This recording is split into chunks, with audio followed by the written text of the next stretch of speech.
Welcome to the Right Time Podcast.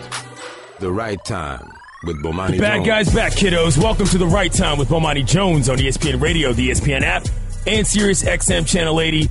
My name is Clinton Yates, filling in here on a Friday, and ESPN Radio is presented by Progressive Insurance. Of course, all guests appear on the Shell Pennzoil Performance Line, and if you dare step in my dojo, you can hit me up on the 1-800-Flowers.com Twitter feed, at ESPN Radio, at Clinton Yates. You all know the rules. If you come incorrect on my feed, I will embarrass you in front of your friends and your family, and I will not apologize. I've been eating fruits and vegetables all day, and I feel very good. I spilled salad dressing on my van, so I'm a little upset, which should make for a good show. But please do hit me up. And if you want to call us, 888-ESPN, 888-729-3776. It's that time of year, y'all. We're finally here. After 3 months of listening to everybody talk about what they were and weren't going to do surrounding this fight, every media member in America is in Las Vegas, Nevada.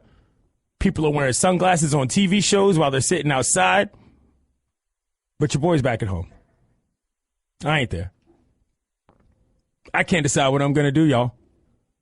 Do I want to brave the crowds? Do I want to go pay $20 and be amongst a bunch of dudes wearing tight T-shirts telling me about all the fights they've watched? Or do I want to go to somebody's house and sit through an undercard full of nonsense that I don't care about just in order to watch one fight at 1 a.m. so I can get back home at like 2 or 3? East Coast ain't really forgiving of these boxing fans. Or am I going to sit at home and watch a college football game, then take a little micro nap and wake up and watch the fight? That'll cost me $100. So I'm having some tough decisions. Do I spend $100 on this? Or do I go out to somebody's house? Because the thing is, after you add all that up, time, irritation, booze, food, we're getting toward the $100 mark if I'm out all night.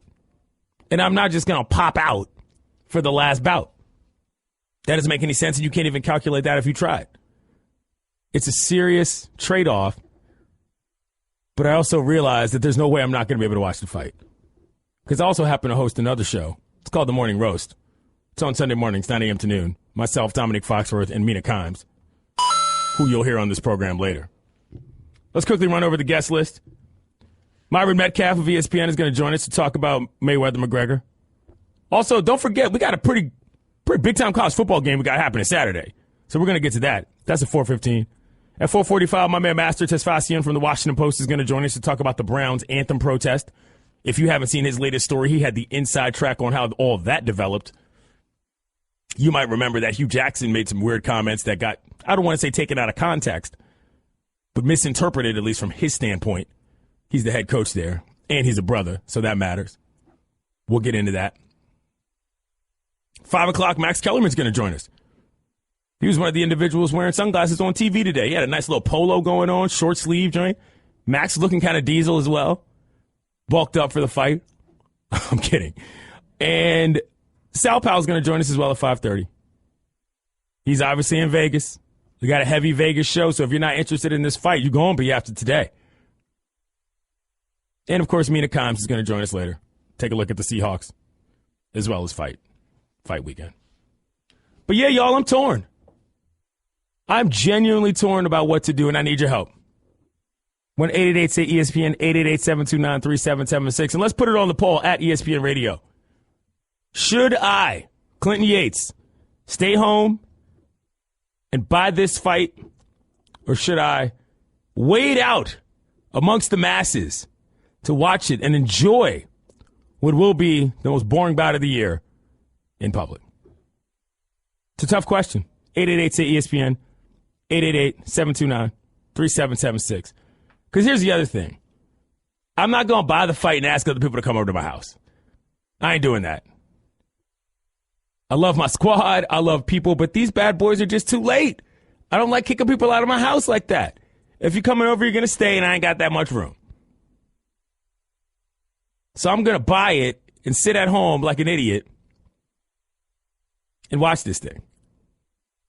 If some of you tuned in to me filling in on the Dan Le Batard show a couple weeks ago, You might have heard that I paid $100 to go to a WNBA game.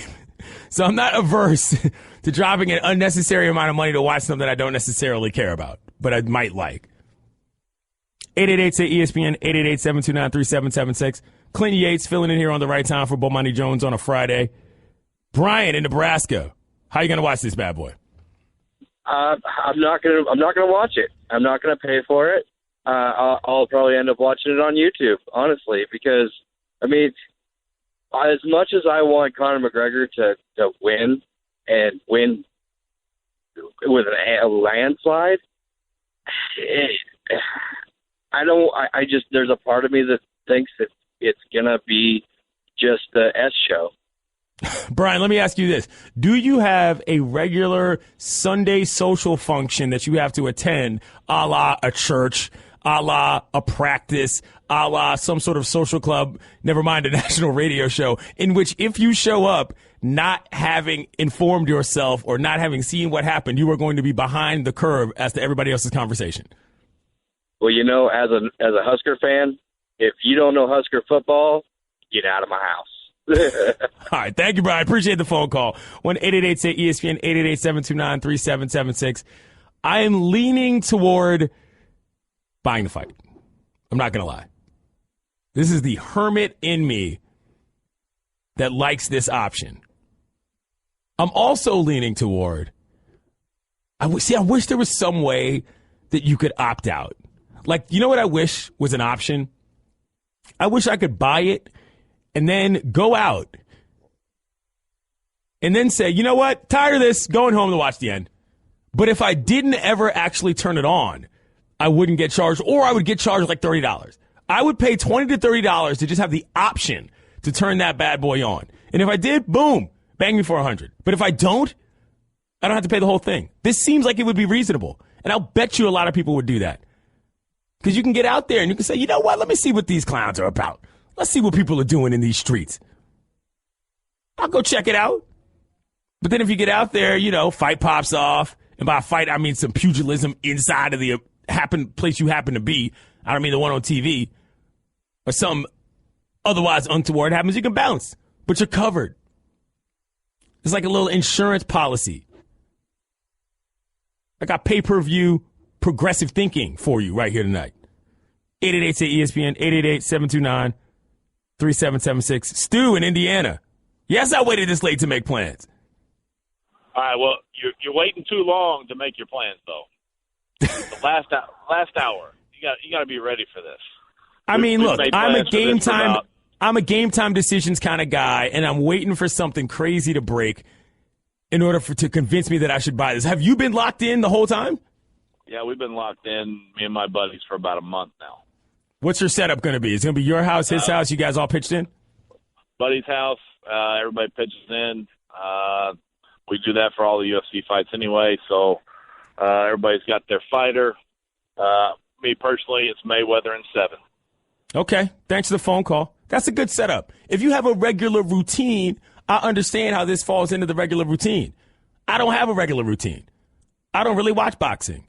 I may or may not happen to be out when a UFC fight comes on, and I will then thus change my eyes toward it, but I'm not normally doing this.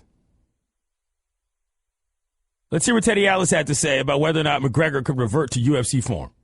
Plan A or Plan B might be for him to come in low or kick or whatever, get Floyd on the floor, pound and ground him, win, get disqualified, pay the fines, put his arms up in the air, and proclaim himself the emperor of the universe in all combat sports. And you know what? Who knows? He might even have a signed contract with some bad boy promotional company that's paying him $20 million if he does that. And even if he doesn't do it, his brand, yeah, he loses. Technically. He wins, though. His brand goes through the roof. This is such a long conspiracy theory from Teddy. I mean, he went all the way around on that. He didn't just look at second after rounding first. He was coming out of the box hard, dug in and coming around second. Head first slide and the third ball got away. He trotted home. That was a full-blown conspiracy theory from Teddy that I'm only halfway there with him on. If Conor decides to go UFC it's not going to get all the way to him winning the fight and throwing his hands up in celebration and collecting some check from some side goon company, Pulp Fiction style. In the fourth, your butt goes down. It ain't going to be all that. What's going to happen, and what your boy Yatez is rooting for, is that McGregor's going to get frustrated and he's going to throw a quick roundhouse to Mayweather's head, and we will have a 40-man brawl in the ring, thus making a mockery of the proceedings, making the purse far smaller for everybody involved, and making everything more entertaining for people who do not otherwise care about either one of these individuals. You want entertainment? If McGregor goes UFC, you best believe Mayweather's corner is coming out of there faster than any of those guys in that dugout in Detroit did. Trust me on that. And because I happen to find both of these two individuals somewhat despicable, I'm actively rooting for chaos. The Right Time with Bomani Jones. Almost fight night, but this is The Right Time with Bomani Jones on ESPN Radio, the ESPN app, and SiriusXM Channel 80. My name is Clinton Yates, filling in here on a Friday. Got a lot going on this weekend. Fight night, obviously, between Conor McGregor and Money Mayweather. Got a little college football as well we got to talk about. And joining us is ESPN's Myron Metcalf on the Shell Penzo Performance Line. We'll get to college football later, Myron, but I have a very important question for you. Should I or should I not buy this fight? You got to buy the fight, man. You got to buy the fight if for no other reason, man. You got to be able to say you saw it. Like, you don't want to show up Monday morning and not know what happened. Monday morning, I got a show on Sunday morning. True, so I got to see it. You got to see it, man. You got to buy it. What do you think about this theory that there should be some sort of like tiered insurance policy where you can buy it for $100, but if you don't actually turn it on, you only get charged like $30. So like I could go out and in case I'm having a bad time, I could just go home and then turn it on. That's what I wish I had an option for, but I don't. Yeah, that's not how it works. You're either all in or you're out. You know what I mean? But think about all the bad things we pay for, concerts and movies and all kinds of stuff. But this, at the very least, will be a show. I mean, it might not be a great fight, but at the very least, I think this will be an event unlike anything maybe we've ever seen. Yeah, that's sort of where I'm at, and I feel like if I see enough, even in these undercards, that I'm probably not going to care about and all this other stuff, I'm going to have enough fun. What are you expecting to see at this point? I know you've been gearing up for it. You're doing a lot of the coverage on ESPN Radio and some other stuff. What are you sort of expecting at this point, considering all of the weird twists and turns we've seen this bout take between the glove stuff, between the weigh-in stuff, you know, between this UFC grapple sort of rule and this referee? Where are you expecting this to go right now? I don't know. I think Conor will make weight, but I think a lot of people don't understand that in boxing, you're only going to make weight for 5 seconds. I think Conor will be huge tomorrow. I think he's going to outweigh Floyd Mayweather by, anywhere from 10 to 15 pounds, maybe more. And I think that size advantage will be very interesting. He's going to be definitely the bigger, stronger guy in there. And I think in the first round, he's going to come out looking like a fighter. He's going to throw punches. He's going to be aggressive. And I think a lot of people are going to get hyped up into thinking that Conor can pull out the upset based on just his energy in the first round. But I think come second round, Floyd would just start toying with him, man. It's night and day, trying to decide like what a guy without a professional fight, how he's even in the ring with a Floyd Mayweather, and people who think that he can actually compete. It's actually crazy, man. But he has a chance. We'll see. We'll see how he performs. What do you think about Mayweather guaranteeing a knockout? This is not something that he does, not remotely. Most of his fights are not knockouts. It's boring to watch. Do you think this was just some more fight palaver, or is this actually even possible? I think he's going to knock him out just because he's going to pile up so many punches. Like, here's the thing. No, he's not like a one-shot knockout guy like Mike Tyson or George Foreman was back in the day. But if you hit the dude 1,000 times in the same place on his face, eventually you're going to wear him down. And I think that's the thing with Floyd Mayweather is he's so precise, he's so accurate. He is not going to waste any punches in there.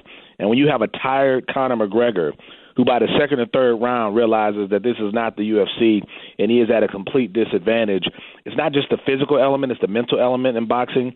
And I think Floyd will just put him in a position where he just doesn't have anything left. And he'll hit him with something, and it'll put him out. I think he'll get the knockout in the first 4 rounds. We're talking with ESPN's Myron Metcalf here on The Right Time with Bomani Jones. Clinton Yates filling in here on a Friday. Look, if Conor wins, Teddy Atlas has said that he thinks this would be a massive blow for boxing from a reputation standpoint, amongst other things. Do you agree with that as much as nobody seems to think he has a chance? Yeah, they would kill boxing. I mean, you got to imagine, this is the face of boxing. This is the current Mike Tyson, the guy who controls the sport, the most important guy in the sport. If somebody comes in without any professional experience and beats Floyd Mayweather, that is the end of boxing. Every single boxer in the sport will suffer if that happens, because the people who already think that boxing is a joke, they'll have confirmation. I think the few people who are hanging on and backing the sport, I think they'll even have their doubts. There'll be diehards like me who will always follow it. But in terms of a mainstream sport, it'll be the biggest embarrassment in boxing history if he loses, and I think that would dramatically affect the sport. Right, but Myron, I mean, come on, he's 40 years old, and also I think that there's an argument to say that boxing is not a mainstream sport. You know, if people already view it on the fringes, this kind of a freak show happening, I think, would be a point to the fact that it's actually good, and you can't just walk in there as an old guy and expect to beat somebody with no experience. Yeah, but I mean, the top guys are still mainstream. I mean, Manny Pacquiao and Floyd did 4.6 million pay-per-view buys. This one is expected to hit 5 million. The age thing, I think, matters when we're talking about a guy who's not an elite athlete. We're talking about Floyd Mayweather, a guy who's been doing this since he was a little kid, a guy who has never lost a fight. You know, this is not Man and Juice fighting in the park at the 4th of July family reunion. This is a dude who has been in the ring for 30-plus years, right? This is a dude who's been in the ring for 30-plus years. Listen, you could get some strong 20 or 25-year-old off the street and put him in a ring with Evander Holyfield right now. Guess what? Evander Holyfield will still put hands on you after 50. These guys are professionals. This is what they know. This is what they do. The age is not going to matter. Floyd's in tremendous shape. And again, he is 49-0. He's been doing this since he was a kid. He has instincts that Conor McGregor couldn't learn if he fought for 10 years in the ring. He has every single advantage. Age ain't nothing but a number. We're talking with ESPN's Myron Metcalf. Let's switch gears to college football, another thing you cover. We got a couple of big games this weekend. Michigan, Florida is obviously not the same tilt as Alabama, Florida State, but it's a big game. Talk to me about both of those. We got Jimbo Fisher facing off against Nick Saban for the first time. Yeah, I mean, with Florida, Michigan, I think the thing with Jimbo right now is it's not that people, I think, doubt him. I said Florida, Michigan. I meant you meant Florida State, Alabama. Yeah. Alabama. It's not that people, doubt who he is as a coach, but I think this is kind of the year where you go, okay, DeAndre's back. You've got all these talented pieces. Derwin James is healthy. You got all these guys who I think defensively, athletically, if you're going to match up with Alabama, a team that lost, I think, 9 guys off their defense from last season, this is the year. So I think this is one of those situations where if you're in that category, you have a great chance to make a stand early in the season. And I think this is one of those games where it's vital for both teams. Let's say Alabama wins. Not only does that matter, but it matters how Florida State plays the rest of the way. So you don't want to just beat Florida State and then find out they haven't lived up to the hype. You want to beat a good Florida State team that ends up competing in the ACC and winning the ACC, because that's going to help you in the college football playoff. But I think the Saban-Jimbo thing is going to be an amazing matchup and a fun matchup, and with just those personalities. All right. He's Myron Metcalf. You're going to see him and hear him all over fight coverage this weekend. Thank you, Myron.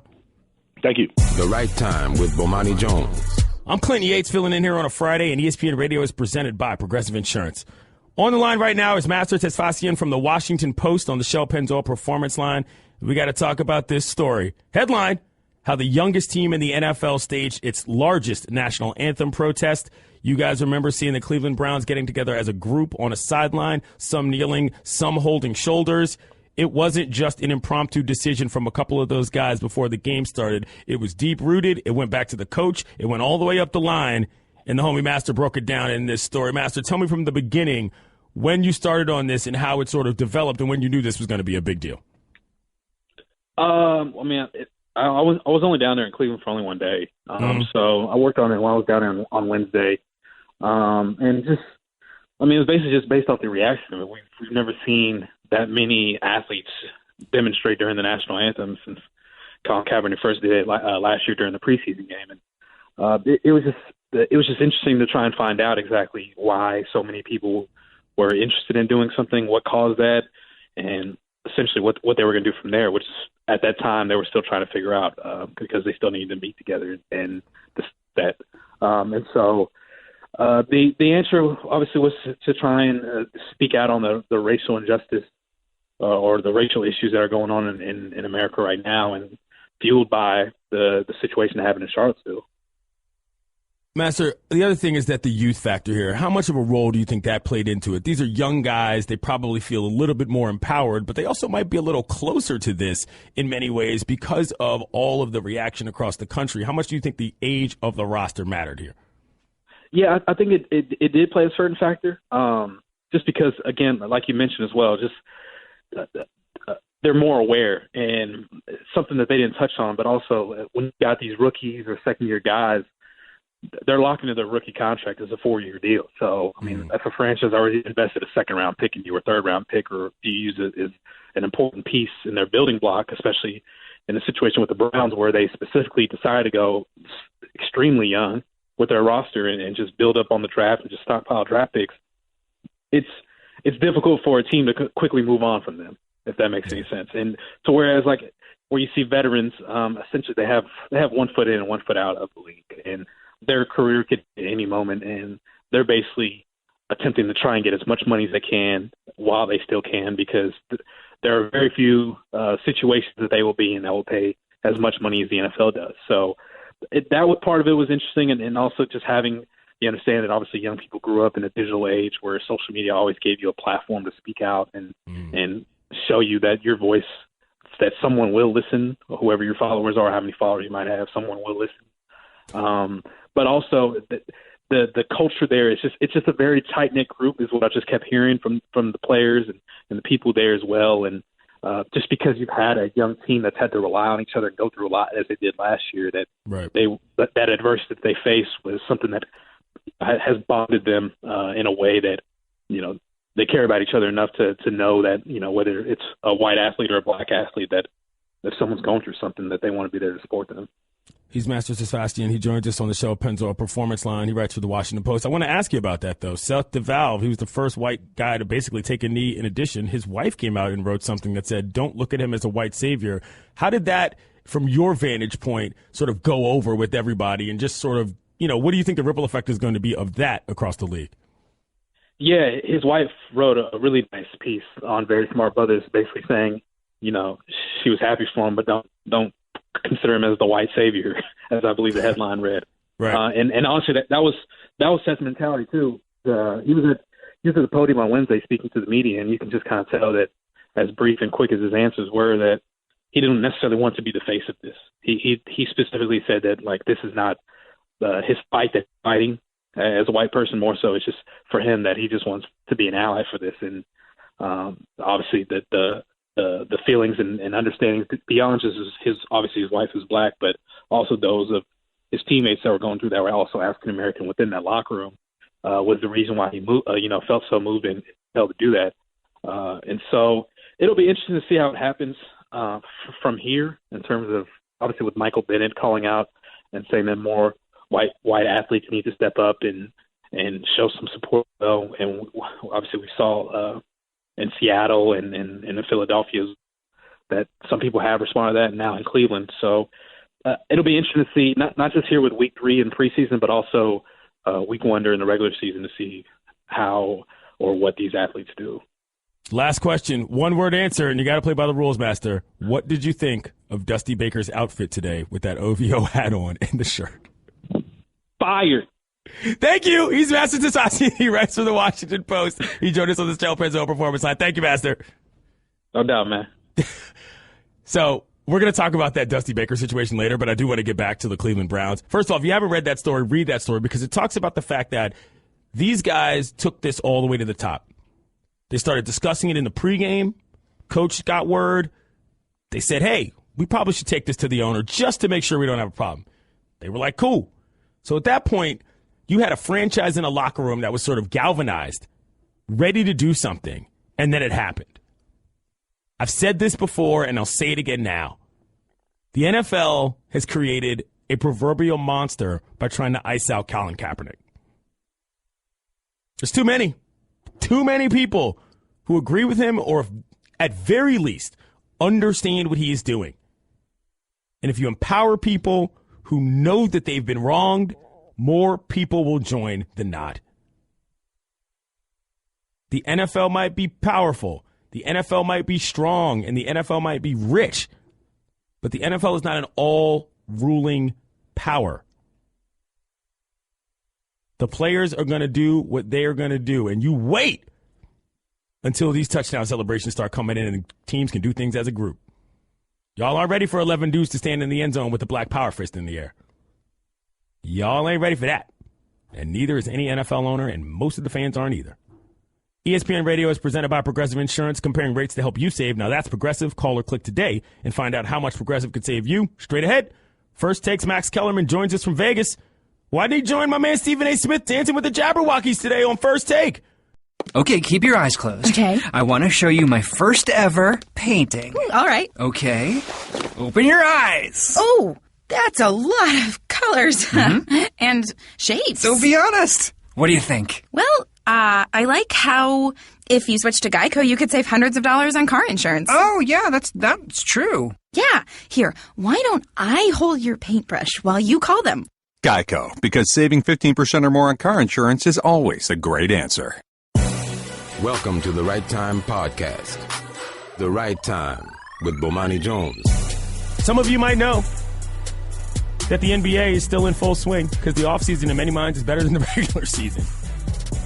But the blockbuster trade that went down between the Cleveland Cavaliers and the Boston Celtics was one that the NBA has never seen before. 1 and 2 in the Eastern Conference. They swapped their 2-point guards in something we haven't seen in a long time.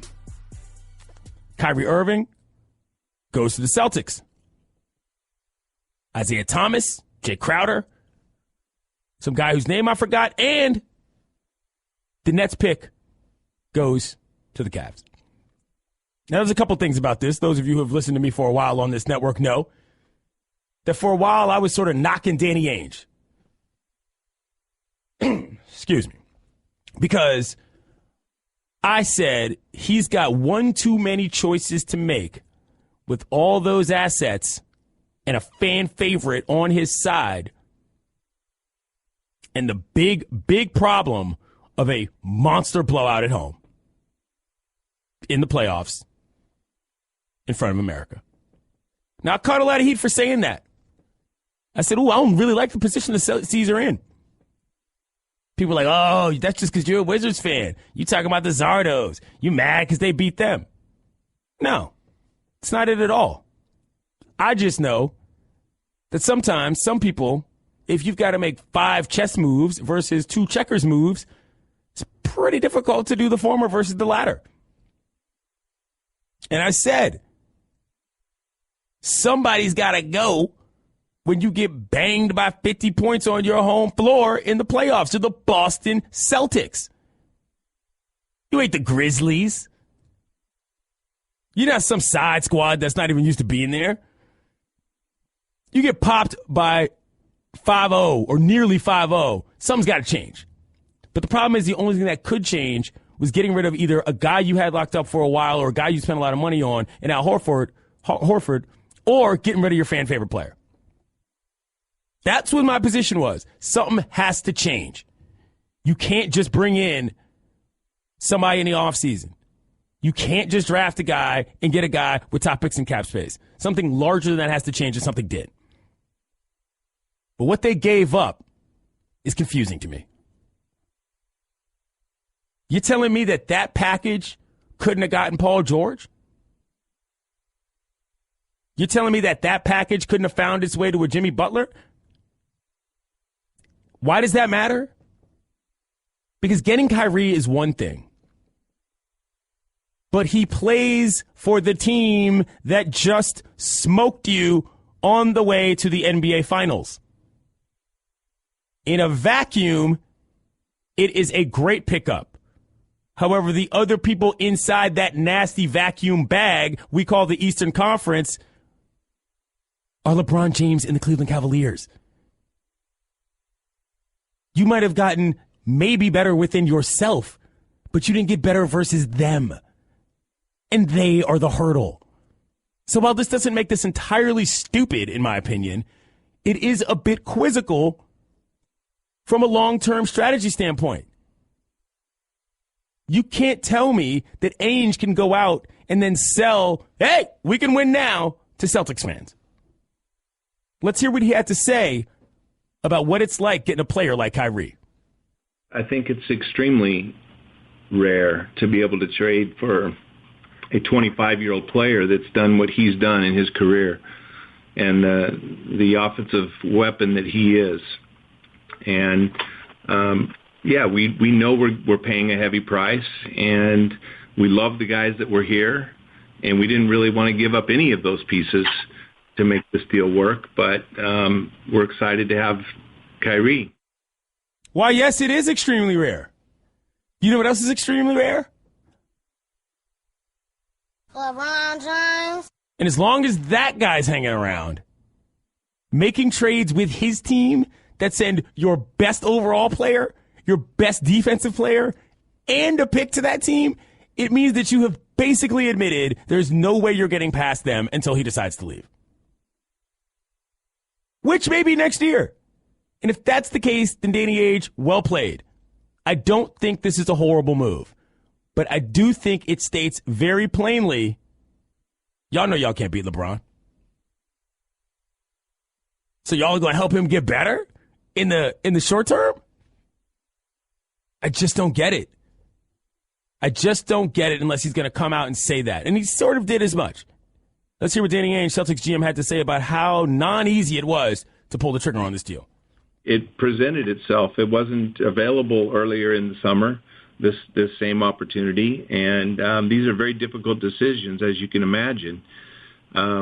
We face these difficult decisions at all times during the year. You never know when something may present itself, but an opportunity for us presented itself, even though it is a high price tag. It is a great value that we're giving up. We love Isaiah and love Jay Crowder, and we're just getting to know Ante Zizic, who we've watched and nurtured over the last year, and giving up a quality first-round pick. But, acquiring a 25-year-old perennial all-star, a player that, fits a timeline for us and is a fantastic offensive player, is one of the best offensive players in the league. You have to pay a heavy price. Ante Zizic is the guy whose name I forgot. But like I said, I think this deal makes sense potentially. Still got a lot of assets out there in Boston. There was one problem, though. Holla at me in 2023. Because these next 4 years, they ain't going to be nothing if you got to rely on rookies to start. Things also going to be a little awkward in Cleveland with your man Jay Crowder potentially being involved with D. Rose's high school girlfriend. That's a different discussion for a different show. Straight ahead, ESPN Sal Powell joins us from Vegas. What are the fighters saying? What are their trainers saying? What are the fans saying in Sin City? Sal Paolantonio joins us next. I'm Clinton Yates filling in for Bomani Jones. It's the right time on ESPN Radio.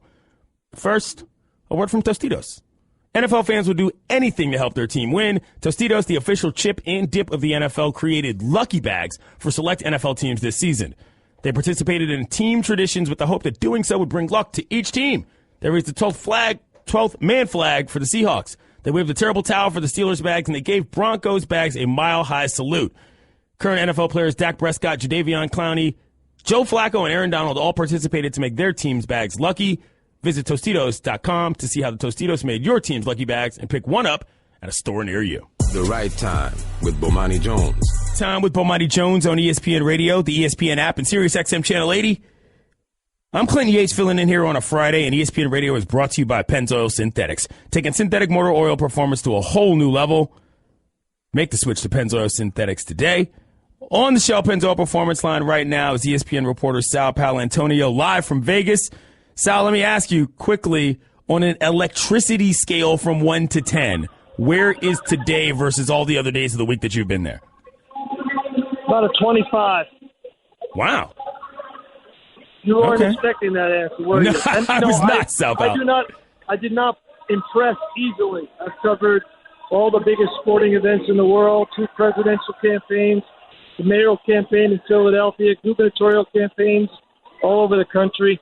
I would have to say that McGregor-Mayweather is the biggest event I've ever covered in my life. I've never seen this kind of press of people come from all over the world. The anticipation is now it's absolutely cosmic.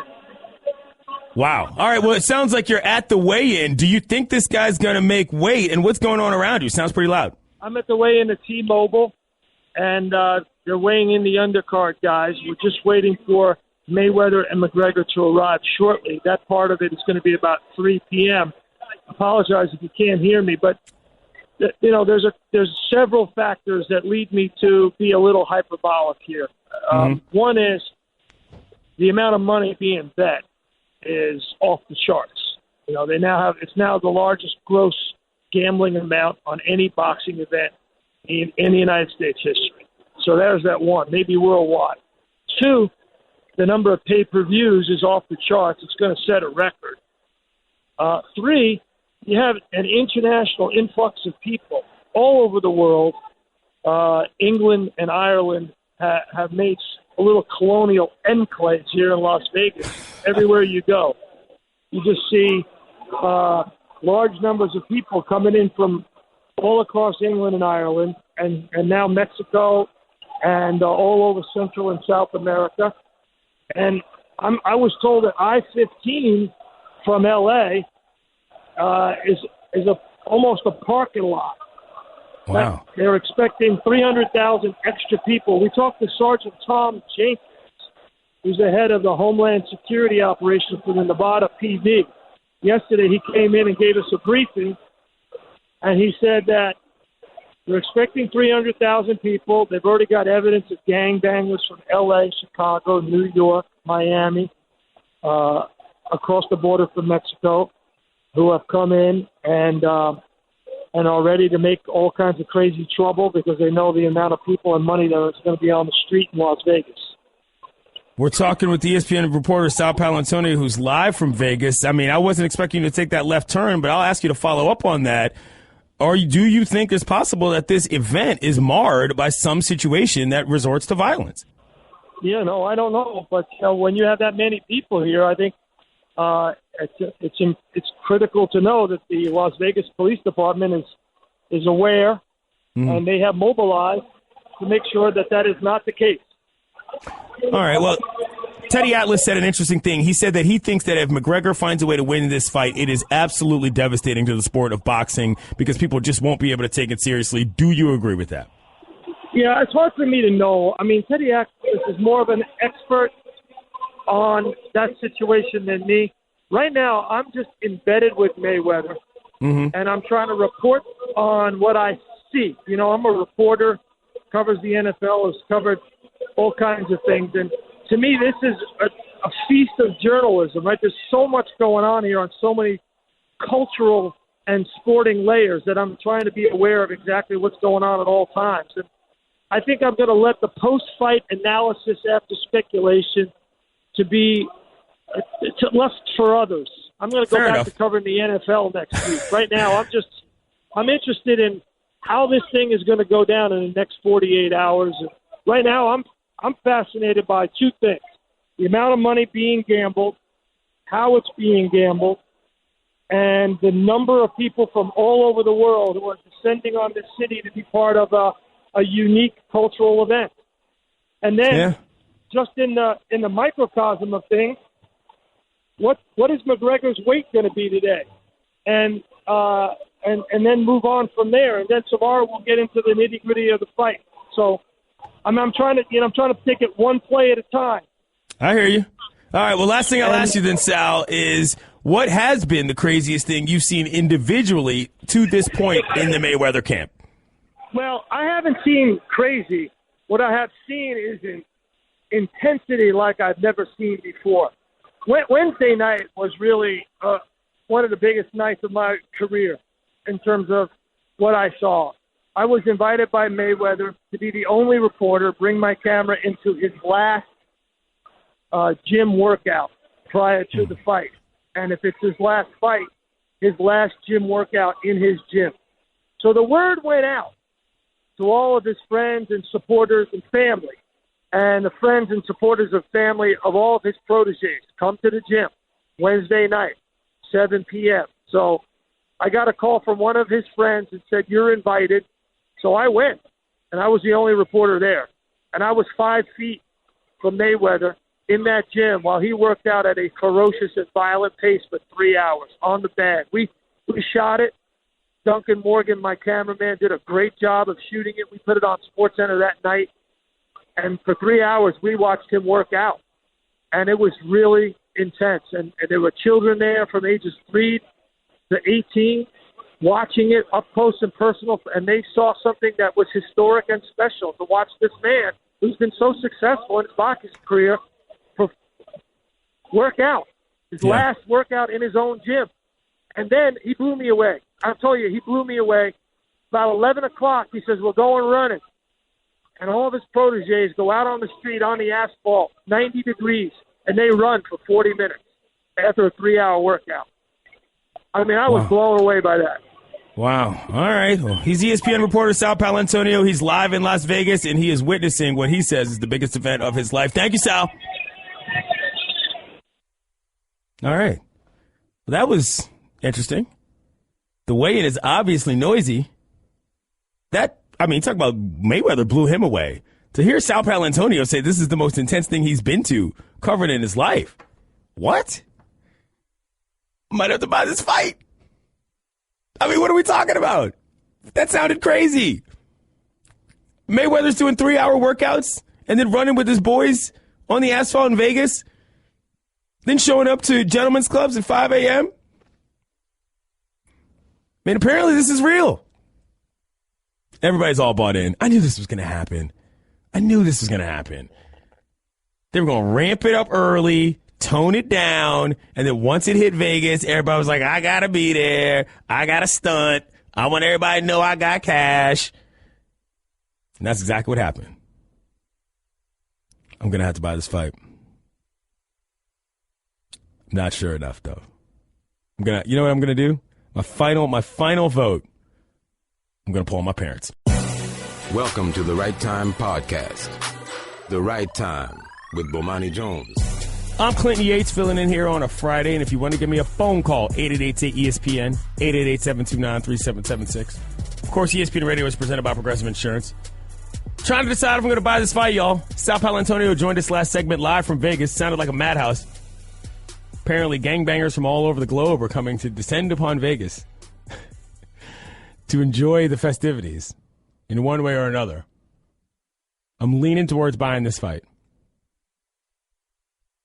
I don't know. 1-888-ESPN, 1-888-729-3776. Tony in Minnesota. What are your thoughts? Hey, Deb. What's up, man? You're on the air. Awesome. Okay, I will pay for the fight for you. Just don't take me out and romance me. That'd be kind of fantastic. Here's the kicker. I got a different take on this fight. What if it's Mayweather just goes in? I mean, this is what I think is going to happen, and totally just beats McGregor up so bad and kind of embarrasses how he's the best fighter in MMA, and start to realize that none of these guys are really good at any one thing, and they're all just kind of mediocre at all of them. And it actually just establishes how great boxing is. Obviously, I'm a boxing fan, but so you're going for a potential a jack of all trades, master of none type situation where Mayweather comes in there and embarrasses the entire sport, not just McGregor. Exactly, because nobody's talking about that. They're like, well, he's going to win no matter what if he stands up and hangs out with him or whatever. And it's like, how about just establish that none of these guys are really that good at boxing, and maybe just boxing. And then also one other take on everybody picking the race deal, and it's everybody's I'm rooting for McGregor. This isn't Jordan Spieth fighting Mayweather here, okay? So it's like, in all reality, picking that one or the other side is kind of obvious to me. So what's your setup going to be, Tony? I'm going to be at a friend's house in a garage, and he says he has a lack of chairs, so we all have to bring a chair. So fair. All right, Tony, good phone call. Thank you. Went for the second take. Risky maneuver. Executed it well. He got out on a limb. Had a bit of a stumble. Regained composure. And finished at the hoop. I liked that phone call, Tony. 1-888-ESPN, 888-729-3776. Tyler, I don't know what happens if Mayweather wins. You tell me. Oh, sorry. I couldn't hear you there. What'd you say? I said, I don't know what happens with Mayweather wins. You tell me. Oh, yeah. I think Mayweather probably will win, but I'm really hoping McGregor does, and I hope he knocks him out. I don't think that will happen, unfortunately. And yes, I will be watching. I'm actually driving to South Carolina to my friend Mike's house now to go watch the fight that he's buying. So I'm not personally buying it. I don't think you should either. You should get on that train. Go somewhere, go to a friend's house who's buying it, and watch it with them. Okay, hold on here, Tyler. Hold on here, Tyler. How far are you driving to go to this friend's house? From Atlanta. So, I mean, how many hours is that, if I may ask? 3.5 maybe. Whoa, that's a trip. Yeah, I do it. I do it about once a month, anyways, and so we kind of scheduled our, I guess, August trip, or not really around this, but we said, hey, this fight's coming up. Let's do it this weekend. So it's pretty normal for me to go up there, and this fight just made it happen a little bit earlier than normal. All right, thanks for the phone call. So, that's a decent setup. He's taking a roadie for the trip. I didn't go anywhere to watch the clips, and I'm dang sure not going anywhere to watch this fight. Clinton Yates filling in here on the right time for Bomani Jones. 1-888-ESPN, 1-888-729-3776. Brian in Connecticut, how are you? Hey, Clinton, how you doing tonight? Tremendous. That's good. Yeah, I just don't see a way that McGregor's going to win. Not a big Floyd Mayweather fan, but I don't see any conspiracy theory. I mean, he's a boxer. The record's going to be important to him. And I'm 100% with you with Kaepernick. Cops kill people with impunity. It's just very strange that people are okay with that. I don't understand. But anyway, I won't watch the fight. I won't spend my money. I think Mayweather should beat him easily. And hope you have a great weekend. Thanks for the phone call. Decent take, low enthusiasm, but he got it out, and he finished it on a nice note. 1-888-ESPN, 888-729-3776. Lamont in South Dakota, what's good? So, hey. You're on the air. How you doing? So, this fight, I guess the main reason I'm looking forward to it, I'm a huge Timberwolves fan. Nothing really going on in the summer. Waiting for that Jimmy Butler, combo to be showing up. But I guess it's not the Canelo Triple G fight. We're not going to be getting Supreme Boxing. But it'll be fun to see these two kind of jerks punch around each other for a bit. Thanks for the phone call. Yeah, sure. 1-888-ESPN, 888-729-3776. Decent phone call. Quickly, Chris in North Carolina. Clinton, what's good? I'm good, fam. Good. Hey, so I got a take, and I'm going to throw this out there, and I haven't heard anybody say this, but I could be wrong. So Mayweather is clearly going to embarrass McGregor. All right, let's be honest about that. But what if they throw it back for the rematch and they say we put it in the boxing event. Now we're going to go ahead. We're going to take it to an octagon and see what happens there. Is that something you really want to see as a fight fan, or is that something you think would actually even this out from a competition standpoint? I think from a competition standpoint, it's going to make it a little bit more fair. I don't think that anybody can really sit there and say, hey, MMA isn't a real true fight, or the caller a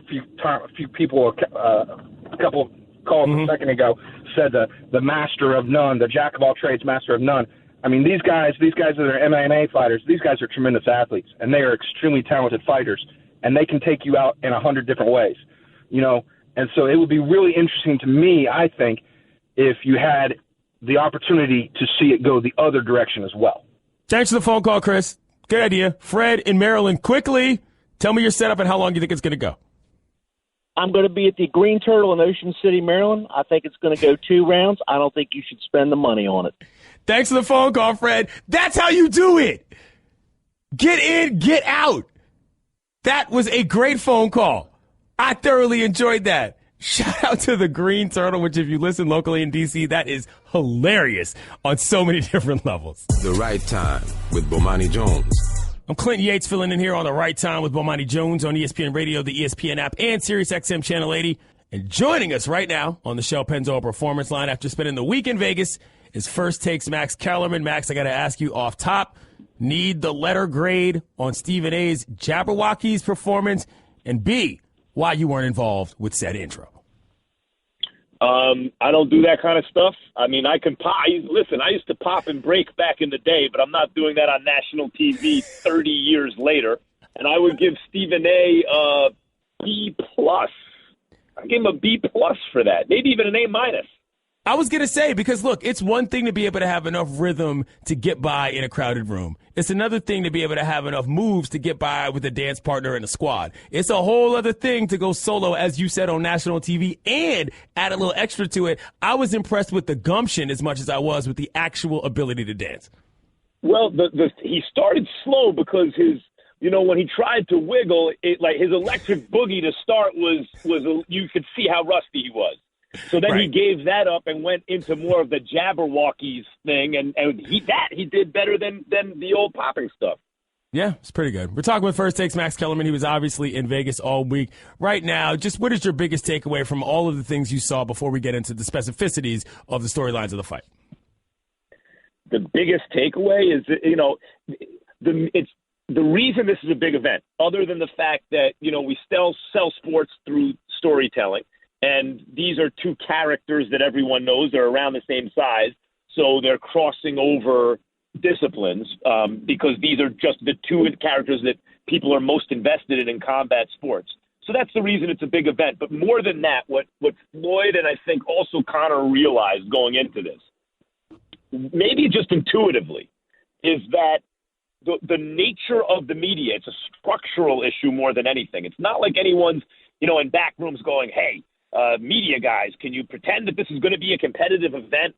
Nothing like that. It's that over time, when you talk about a fight every day, and the fact that they, scheduled this in late August, that's all there is to talk about, basically. Right. And, very few people are going to come in every day and be like, Floyd's going to kill him, Floyd's going to beat him, Floyd's going to beat him. After a while, it's boring. You want more things to say. So people and producers and everybody in the media, editors start thinking, well, how could Conor win the fight, right? You start to dissect it and look at it from every angle. And so then people start thinking, well, here's how Conor could win the fight. And just through not wanting to say the same thing every time, people start talking about the fight as though it's an actual athletic competition. And in fact, some of them start even buying into it. But it is not a competition. It is an exhibition. And Conor McGregor has, if I could give you a percentage less than 0, I would. It's laughable to me that anyone thinks, Floyd at minus 600 in Vegas is the greatest value bet I've ever seen. Conor McGregor is millions to one. In fact, you're much more likely to be struck by lightning than Conor McGregor is to beat Floyd Mayweather. One of the things I mean that literally. I get it. That's why I'm laughing, because I understand that is not actually a joke. It's real life probabilities. So, Max, one of the things I've said, and if this is sort of offensive to the boxing world, I apologize, but I've said that, look, for the average sports fan, what I'm rooting for is a level of chaos that will come from McGregor doing something illegal that is going to start a 40-man brawl and send everybody over the edge, either a roundhouse to the face or some other move that either comes instinctually or intentionally from McGregor because he's either losing or just can't remember how to box. Do you think there's any chance that this moves outside of the structure of an actual boxing match? Yes, there's a good chance. I wouldn't say it's a better chance than just McGregor getting knocked out, but it's like probably the third most likely scenario. The first is Floyd beats him up and knocks him out, or maybe it's the fourth. The second is Conor fights off his back foot the whole time because he doesn't, want to come in on different decision. I think that's unlikely. Much more likely Floyd knocks him out. The third is that when they're in a clinch, Conor wants to show him who's boss and kind of throws him down. Not necessarily the kind of thing you're talking about, but throws him down and dislocates Floyd's shoulder or something like that. And then I think what you're describing is like the fourth most likely scenario, that Conor is frustrated in some way or doesn't want to be humiliated in some way and does something to DQ himself. That said, do we lose Max? His fighting career does not suggest that. He has a champion's heart, and you never know what happens if someone's essentially being undressed in front of millions of people and they feel humiliated. but I don't see him going out like a punk. I don't think he's going to.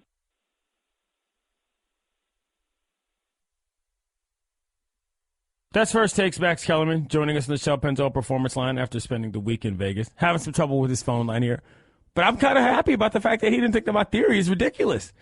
It could happen. Chaos alert. Ring the alarm. I mean, look, I don't think it's an unreasonable thing to root for. And I don't think it's an unrealistic chance of it happening. I know I'm just saying it because, it sounds a little different, but for real. This is not outside of the realm of possibility. You getting them hands put on you, you're going to do something to make sure that you don't get embarrassed. Been in a couple fights myself. You got to figure out a way to do something. Just because you're getting a lot of money doesn't mean that your pride isn't something. This matters. Conor McGregor, he's talked all that trash for a reason. He's got to believe in his heart that he can at least make this something. Something that will hold up his reputation as more than just a dude who was an MMA guy. And if I'm thinking about this from Mayweather's camp side, that's where I'm thinking McGregor's trying to go. He's trying to find a way to just get a reputation that's a little bigger than just being that dude from Ireland in MMA. That involves embarrassing Mayweather with trash talk. He's not really going to be able to do that. That involves potentially throwing him to the ground. Okay. That involves hurting him with a move that he otherwise hadn't seen. There's that too. Max, you back? I'm back.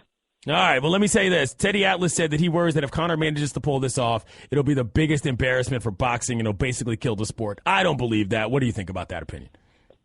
Well, no, if Conor can't pull it off, if you want me to say, just humor me as a thought experiment, what if it happened, then I would say the world just became a more interesting place because it had revolutionized the way you'd have to think about, combat sports. And it would go right. It would make me question all the knowledge that I think that I'm certain of. Yeah. So, but the reason it would do that is because it's not going to happen. It would be as though there was a badminton player, and it's a female badminton player, and she was a competitive college tennis player, but now she's the best badminton player in the world. And now she wants to play Serena Williams, having never played tennis since she was in college. Right. What would the odds be that she could beat Serena Williams? What would the odds be that she could get a point off Serena Williams? Which is why I'm telling you that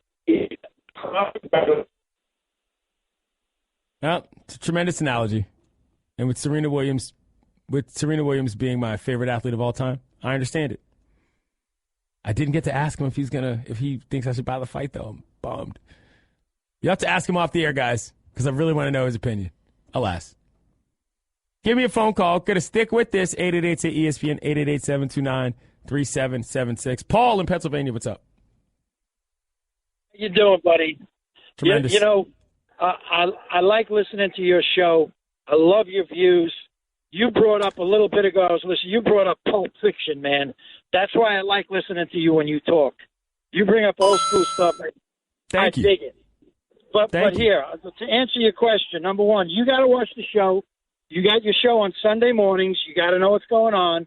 If your bosses don't pay you for that, you're doing something wrong. And then you can take it off your taxes because it's a business expense. But here, look, I got two college kids. They both go to Penn State, a freshman and a senior. They're coming home tomorrow with like 15 of their friends that I got to watch. I got to pay for that fight, and then I got to pay for the both of them to go out after it, and another $150. No, so you got to lay down the law, Paul. It's one or the other. You either have them at your house or they go out and fund it on their own. You can't be letting them gallivant and walk all over you like that. Clinton, they've worn me down, bro. I'm a retired Marine, 20 years. Thank you for your service. Well, my pleasure. I appreciate it. I'll stand in front of you for whatever you have to say because you got the right to say it, my friend. But I'm worn down. They've worn me down. I think a lot of the boxing guys brought up the points. He ain't going to beat Mayweather.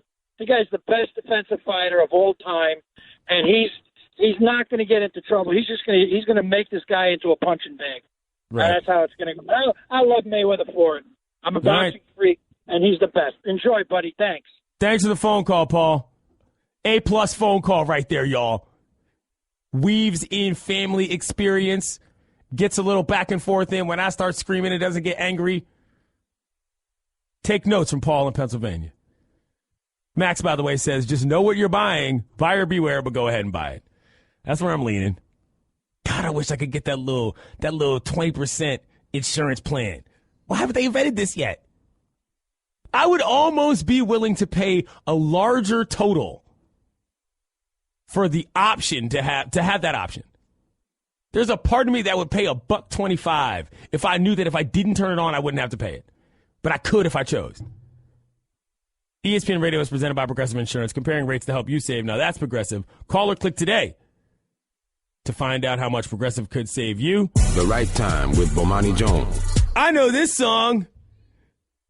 You're listening to The Right Time with Bomani Jones on ESPN Radio, the ESPN app, and SiriusXM Channel 80.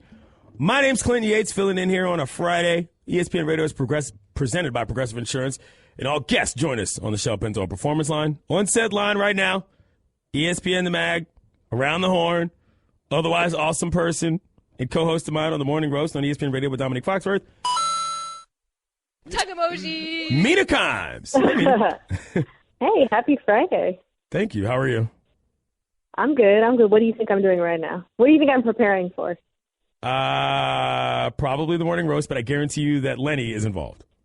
A Seahawks preseason game, 5 p.m. Pacific time. Week 3, baby. My bad. I didn't even realize that, but that's a good segue so we can get right to it.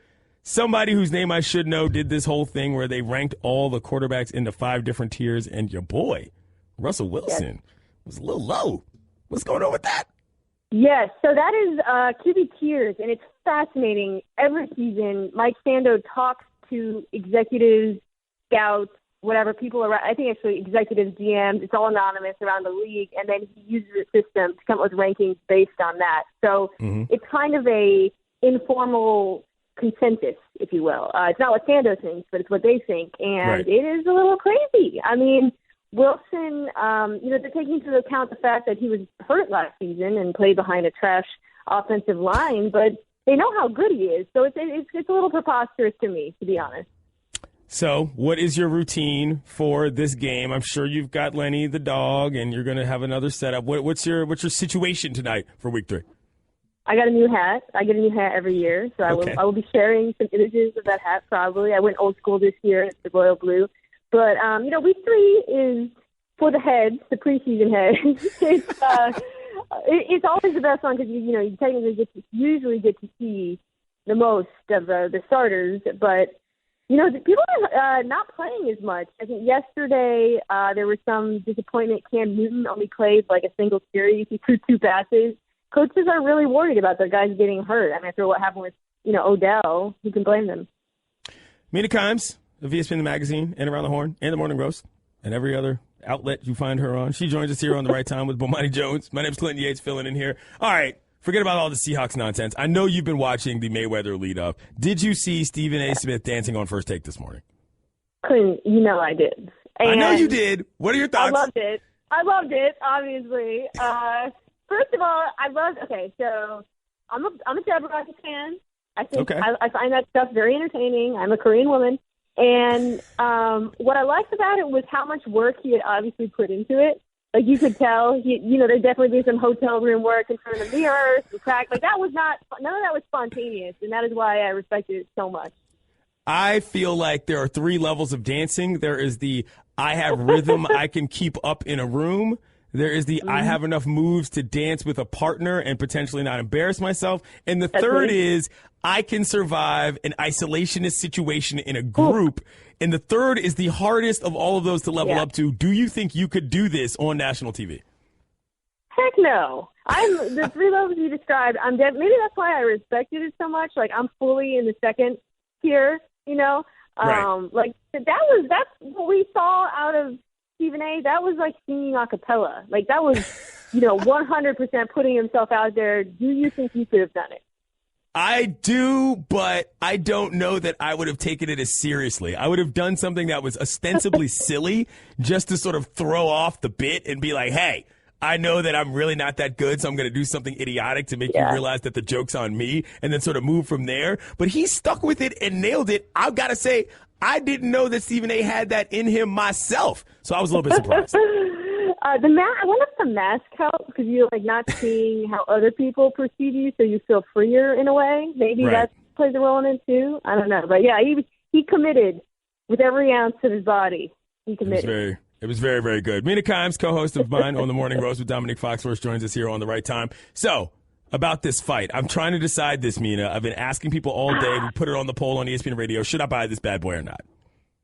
Well, I'm not. Okay, I'll tell you my situation. Okay. I'm watching it, but I'm not paying to watch it. A friend of mine is, and I was like, you know what, we'll come over. I'm not, contributing financially to this, although that's probably shady reasoning. Like if you really push on it, I certainly have no moral authority just by virtue of that. Right. It's just hard for me, given our jobs, not to. And also, I, like most of our peers, have been so adamant about Conor getting his butt kicked that I want to see if I'm going to look really stupid. I hear you, but my thing is this, like, if I were not on the East Coast, I would actively be out watching this. And if somebody invited me over, I would. But this late night nonsense, I don't want to be out that late. I don't want to be at somebody's house. And I don't even want people at my house at that hour because I don't like kicking people out. But Mina, this is what I was saying earlier in the show.